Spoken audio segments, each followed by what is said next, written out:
Good evening. Coming up tonight. Hear how a storm impacted the Midlands area and USC's campus.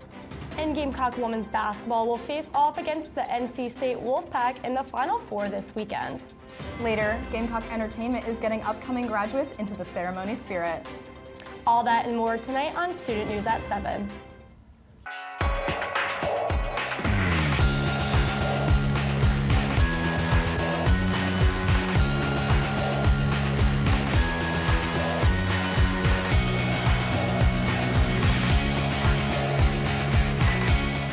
Live from the Kennedy Greenhouse Studio. This is Student News at 7. Good evening, Carolina. I'm Meagan Daukshus. And I'm Erin Smith. Thanks for joining us tonight. This past Tuesday night and into Wednesday morning, a storm hit the Midlands area, leaving behind lots of damage and debris. Crews have been working around the Columbia and Midlands area to clean up fallen trees and power lines. Even the Richland County Administration building lost power. The storm also caused several explosions from power lines. USC's campus was also affected. If you were on campus Wednesday, you may have noticed some fallen trees on nearby houses or blocking sidewalks. While cleaning efforts were underway, heavy rain was still hitting the Columbia area. Most debris has been picked up around main campus by today, but there are still some bigger branches and debris around the outskirts of campus. So I actually slept through this whole storm. How? I don't know how, because I got a text from my roommate in the morning and she was like, "Are you up?" And I was like, "What happened?" I woke up, I was like, "Did it rain?" It was so loud, and normally I am that person that can just sleep through anything, but it was so incredibly loud. I know. Once I walked out in the morning, I was like, "Oh, it really rained!" Like everything was everywhere, and I was not expecting that. Yeah, me neither. I was just surprised to be such a crazy storm. Yeah. The University of South Carolina's recent housing project, Campus Village, has sparked controversy with neighboring communities. Kit Smith, a Columbia resident, along with Wales Garden, Hollywood Rose Hills, and Wheeler Association, are suing because the university has not upheld their agreements while establishing Campus Village. Prior to the construction of Campus Village, USC and neighboring communities formed an agreement that ensures the university will collaborate with the communities on issues related to the new development. Part of this agreement said that USC will adjust their parking and construction plans to reduce new traffic in the area and limit any negative impacts of the community with the new housing for over 1,800 students. Since the completion of Campus Village, neighboring communities are struggling with traffic and parking issues, part of which they feel is due to the university's change of plans regarding the building of parking garages. The lawsuit claims that the neighbors' ability to peacefully enjoy their homes has been damaged. The neighborhoods are hoping this lawsuit will prevent any further development to Campus Village until successful traffic, pedestrian, and student intrusion mitigation efforts have been enacted. One of our own here at USC tragically passed away Easter Sunday. 21-year-old senior Tyler Booz was found in a retention pond behind Tropical Ridge Apartments across the Broad River. The Columbia Fire Department performed a water rescue at the pond, rescuing 3 other people from the scene who did not need medical attention. The Richland County Coroner's Office did not say how Booz died. While the university community continues to mourn Tyler's death, university counseling services are available for anyone who may be affected by the devastating loss. Coming up after the break, SGTV sports reporters Karenna Porter and Violet Raftery will give us the latest in sports. You don't want to miss it. Welcome back, everybody. I'm Karenna Porter. And I'm Violet Raftery, here to give you the latest in sports. Tomorrow, the Gamecocks and newly named WBCA Defensive Player of the Year, Kamilla Cardoso, will face off against NC State in the Women's NCAA Tournament Final Four. Last Friday, South Carolina took down Indiana 79-75, setting them up for Oregon State in the Elite Eight. The Gamecocks beat the Beavers in what turned out to be a damn good time. This 70-58 win advanced the #1 ranked Gamecocks to the Final Four for the 4th season in a row. All 9 Gamecock players had at least 1 bucket, with Tessa Johnson, Bree Hall, and Kamilla Cardoso finishing in the double figures. NC State advanced to the Final Four after their win against Texas last Sunday, with the help of a former Gamecock. Sanaya Rivers transferred north from South Carolina to NC State 2 years ago and put up 11 points and 5 rebounds against the Longhorns. The Wolfpack are averaging 73.8 points per game and have 31 wins and 6 losses in the 2023-2024 season. The game will be held in Cleveland, Ohio at 7 p.m. Now, I feel like in our last few episodes of Snaz, we've kind of said all there is to say about this Gamecock team. Their offense is insane, their defense is great, and they're looking really good. We're definitely starting to sound repetitive, but the good news is SGTV has 2 reporters in Cleveland. We've got Dakota Morris and George Bagwell, who will be bringing us some fresh content from everything going on this weekend. Now, last week, we shared that Meechie Johnson entered the transfer portal. Now, we know where the former Gamecock men's basketball guard will play next. Johnson shared on social media that he plans to return to Ohio State, where he played his first 2 collegiate seasons before transferring to South Carolina. Johnson is a Cleveland, Ohio native. Johnson said, quote, "I am a lifelong Buckeye. It was my dream to be a Buckeye since I was a little kid," end quote. He went on to say how he wants to be a leader in his hometown community and win some games on the court.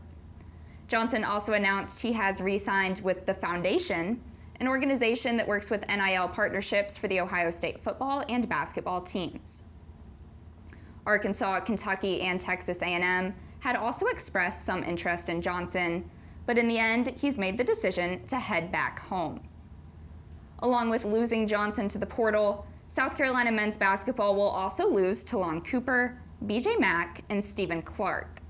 That trio of graduate student transfers will begin careers beyond the Colonial Life Arena court, shaping up for what could be another rebuild year for Lamont Paris's 2024-2025 roster. And now, while there might be some new names on the roster and some old names gone, I don't think fans have too much to worry about, because we saw this year that Lamont Paris is shaping up to be quite the leader in the coach's spot and bringing together a good group of guys, however new they may be to the team. Yeah, I agree. I think they're building a really strong team, and that's in large part to their coach. Gamecock softball pitcher Elena Vaughter was named SEC Pitcher of the Week, the conference announced Tuesday. The award is Vaughter's first in the SEC and her 4th Pitcher of the Week award. Vaughter's other awards include 2021 NFCA Shut Sports Freshman of the Year, Top 15 finalist, 2022 USA Softball Player of the Year watch list, NFCA All-West Region First Team, and 2-time All-Pac-12 First Team. The 5th year threw a 9-inning complete game on Friday against Ole Miss. Vaughter is the first Gamecock pitcher to earn SEC Pitcher of the Week since Kelsey O in 2020. South Carolina hosts Mississippi State on Saturday at 6 p.m. Now that pitching staff is looking really great between Vaughter and Sage Margecko. They have really great pitchers. I would not want to be standing on the mound. Absolutely. I think Margecko and Vaughter were great additions. Vaughter from the portal, Margecko, and then Regan Bennett as freshmen. And the energy at Beckham is always phenomenal. They're in the middle of quite the homestand right now if you're looking to get out there. Now over at Founders Park, last night was a game to forget for South Carolina baseball. The Gamecocks hosted the Georgia Southern Eagles for Bark in the Park at Founders, but the South Carolina offense was all bark, no bite. The Gamecocks scattered just 4 hits on the night and managed 3 walks, but left all 7 base runners stranded. And it was a different story for the Eagles. Georgia Southern brought its first man home with a solo shot to lead off the top of the 2nd, and it finished off the inning with a grand slam to right center. The Eagles also hit another home run in the 4th, leaving the Gamecocks trailing 6-0 heading into the 9th. The final 2 runs for Georgia Southern came when Gamecock pitcher Tyler Dean hit the batter with the bases loaded and then tossed a wild pitch just after. The final score is 8-0 Eagles, and the loss marks the first time the Gamecocks have been shut out this season. Now, all the video you are watching is from SGTV's Kennedy Silverman and Allie Gardner, but I was also at the game, and I can tell you it was at least good weather for baseball, while there was not much sunshine for the Gamecocks. Yeah, definitely a disappointing game for the Gamecocks, but I think that they can pull through and pull out some more wins this season.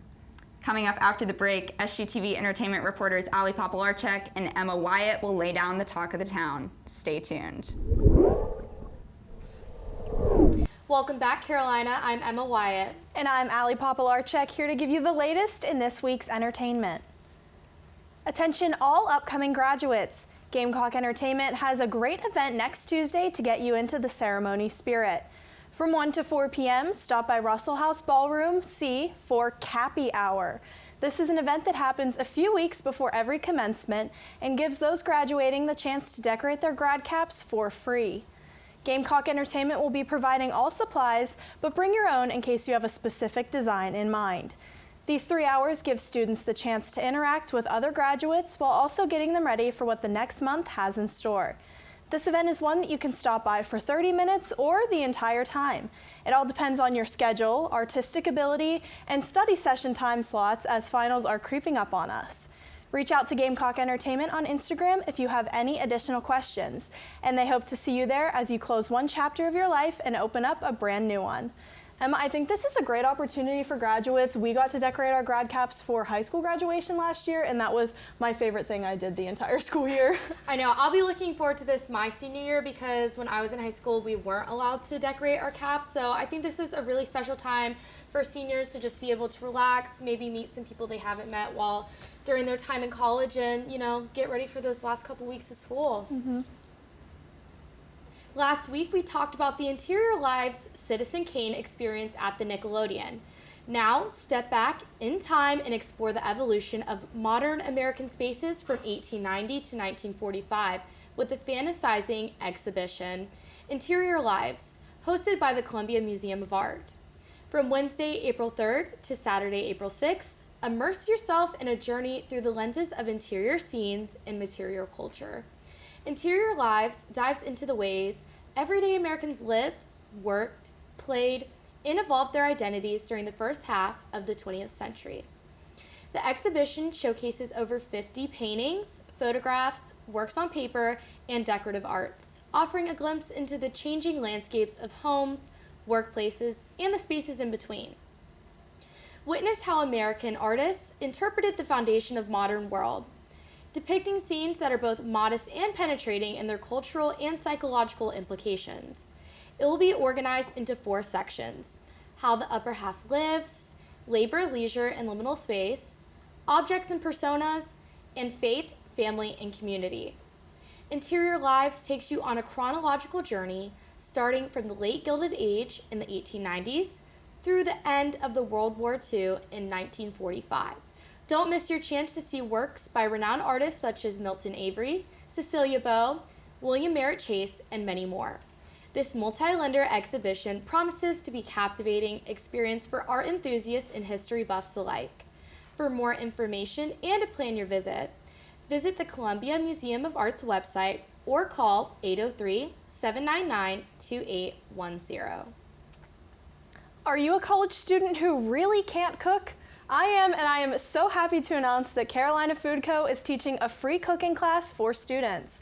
On Friday, April 12th from 4 to 5:30 p.m., they are hosting a Spring Into Cooking event. Culinary Director Kyle Hinton will be teaching everyone general knife skills while they test out their expertise in the spring-inspired recipe. This will be held at the Teaching Kitchen at the Center for Health and Mental Well-Being, and students can sign up using the link in U of SC's Dining Instagram bio. Completion of the sign-up form does not guarantee you a spot, as space in the class is limited, so make sure to get your confirmation email or text before stopping by. If you prefer to taste test and not cook, Finals Week's Midnight Breakfast is returning on April 23rd from 10 p.m. to 12:30 a.m. Both the Pavilion at Campus Village and Gamecock Park on the second floor of Russell House will be participating, and you can stop by at any time to get a sweet late night meal before studying the night away. They have everything from pancakes to eggs to hash browns. So stop by and get the chance to see Cocky and talk to University President Michael Amaritas. If you have any questions for either of these events, make sure to message the Dining Instagram account. Emma, I think these are both great opportunities. I really can't cook, and I think I need to spend the summer learning how to do that, but this could be a good little intro, and Midnight Breakfast was so much fun with my friends last semester, so I'll have to stop by that too. Yeah, I haven't been yet, but I've heard all great things, and it'd be fun to just, relax with your friends and have a late night snack.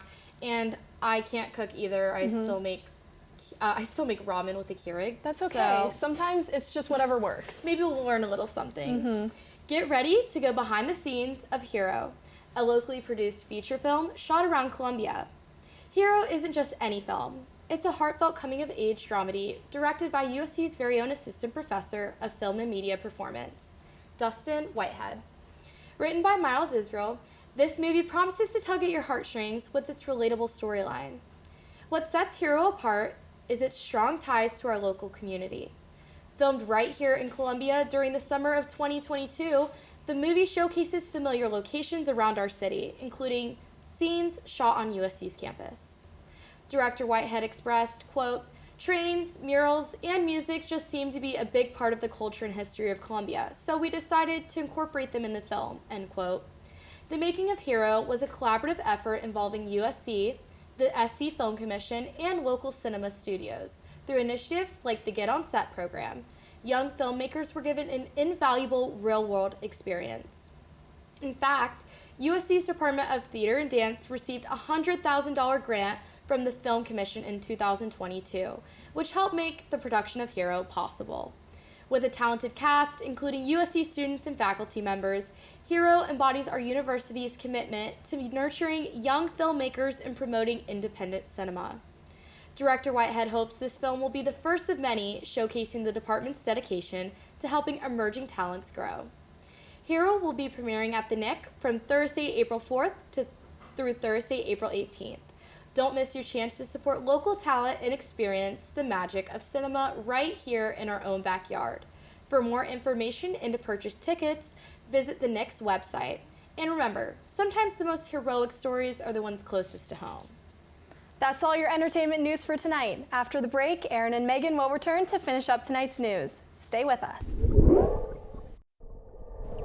Welcome back to Student News at 7. Thanks for staying with us. A former South Carolina official in Chester County was sentenced to 10 years in prison on Wednesday. Kenneth Stewart was sentenced for dealing drugs and misconduct in office. Stewart received meth trafficking, meth distribution, misconduct in office, and conspiracy charges. Prior to his arrest in 2020, Stewart was the top elected official in South Carolina. In 2022, Stewart pled guilty to the charges but was not sentenced until Wednesday. He has been in jail since pleading guilty. Looking back on campus, Ask a Mom provides a safe place on campus for students to talk about life, stop for a cookie, or even snag a mom hug. SGTV's Clarissa Meyer has the story. Anyway, which would you like? You gonna try that one? It looks kind of yum. Yes, try it. Okay. How are you doing? Good, how are you? While away at college, students may often miss the comforting presence of their moms. Whether you're far from home or just down the road, nothing quite compares to having a mom right on campus. Ask a Mom is exactly that, a group of moms full of advice, hugs, cookies, and more for students. It started at the University of Central Florida, and in 2017, the concept came to USC. Every Monday, the moms are there to provide a safe place for students to come talk about life and to be loved. The Ask a Mom team leader, Barbara Tiller, had 2 daughters go to USC and saw what was needed. Just having that ability to be a voice, someone to listen, because I really think that's an important thing right now for students. They need someone to listen, someone to care, someone that can help guide them, give them another voice. Drawing from their own parenting experiences, they help support and guide students through this stage of their lives. After a holiday weekend, returning back to campus might be a bit more difficult, but Mondays with Moms help keep students' morale high. Whether students choose to establish lasting bonds or just stop once for a quick chat, the moms are there to offer that consistency. USC student Jacob Smith has built strong friendships with multiple of the moms, including having his usual Ask Mom. He describes the value of having them around. I mean, just having anyone as a friend, especially someone that's like an older mentor figure, to just kind of, guide you through it and give you advice here and there, just to be someone to talk to, really. Ask a Mom continues to be a strong pillar of support, giving students that essence from home right here on campus. For SGTV News, I'm Clarissa Meyer. Thanks, Clarissa. I always love stopping by and grabbing a cookie. Moms really do make the best cookies. They do. I think this is so great too because personally, like, I'm very far away from home, so I don't see my mom as often. So even for people who like are out of state, they get to go squeeze a mom, go grab a cookie and chat. And sometimes like maybe you want to ask a stranger a question and just feel a little bit better. Yeah, it's always nice just to have a nice smile waiting for you. Yeah, I agree. Columbia's food and wine scene is being recognized across the country with multiple restaurants in the running for prestigious awards. On Wednesday morning, the James Beard Foundation Award finalists were announced and 2 local spots have made the list. Lula Drake Wine Parlor is running for the Outstanding Wine and Other Beverages program.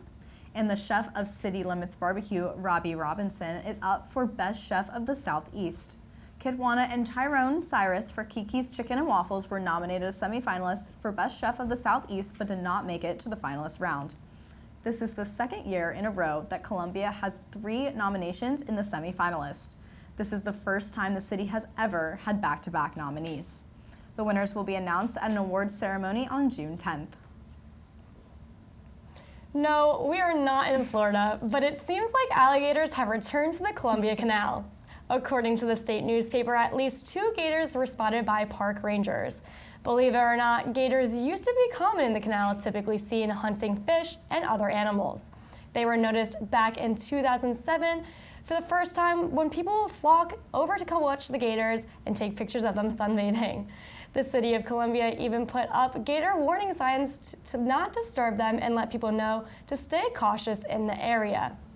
However, they started to disappear in 2013 from high water levels, and the Great 2015 flood solidified their absence from the area. Now that they seem to be returning, residents can witness the gators themselves at the canal. Just remember to keep your distance and definitely do not feed them. I think this is so cool. I mean, I come from somewhere where gators don't, we both do, gators don't exist. So I mean, having them in Columbia, I mean, they're not gonna get out to the city limits, but maybe I'll stop by and go see if there's sunbathing out on the canal. I think it's kind of cool that they're here, but I sure hope that I can never actually confirm for myself that they're here. That's so fair. Well, that wraps up tonight's edition of Student News at 7. Be sure to follow us on Instagram, X, and Facebook at SGTV at USC. To keep up with all of our content, be sure to also visit us online at sgtv at usc.com. For SGTV, I'm Meagan Daukshus. And I'm Erin Smith. From all of us here at SGTV, have a great night, Carolina. Forever to thee.